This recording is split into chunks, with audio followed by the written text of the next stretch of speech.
Well, Indiana does want them, but Lord, they ain't going back. There are 37 Democratic House members voting the state. They're holed up in Illinois, apparently a popular locale for angry politicians, I guess, on the land. Only Indiana's governor, unlike Wisconsin's governor, are offering them an olive branch, dropping a controversial union crackdown bill that they said was keeping them away. But here's the thing, they are still away, and now Indiana Republican Governor Mitch Daniels is wondering what it takes to bring them back. The governor joins me now. Now, Governor, I know a lot has developed since, and I want to get clarification from you, but I'm wondering if you just got punked. I'm not sure I understand the question.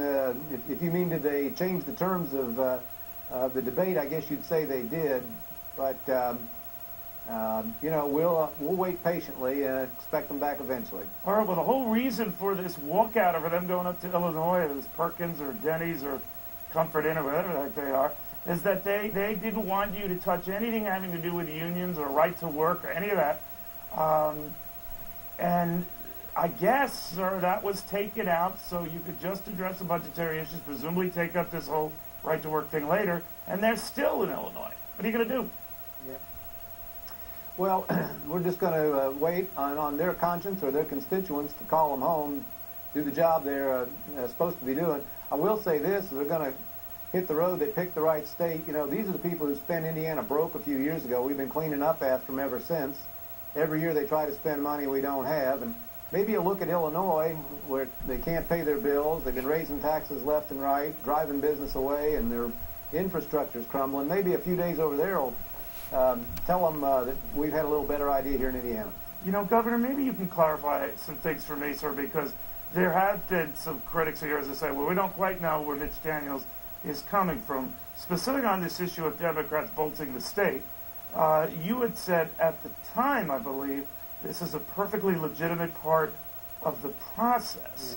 Yeah. Did you say that? Neil, because it sounds, what you're saying now is different. Yeah, well, they can be forgiven because I was a little careless with my words. Most people understood exactly what I meant. What I said was legitimate was the protest by union members and others out in the capital of our state. You know, I was just simply saying they were within their First Amendment rights. I have always said what the Democrats did, walking off the job, taking taxpayer dollars over to a swimming pool in Illinois, was unacceptable and outrageous and embarrassing. And but there was one news story in which those two things were confused, and I'll take the responsibility for not being clearer about my pronouns. Maybe so, Governor, but I just want to be clear because when a lot of this happened earlier this week, I think I've got this quote right. You said, I thought there was a better time and place to have this very important and legitimate issue raised, talking again about the whole right to work issue.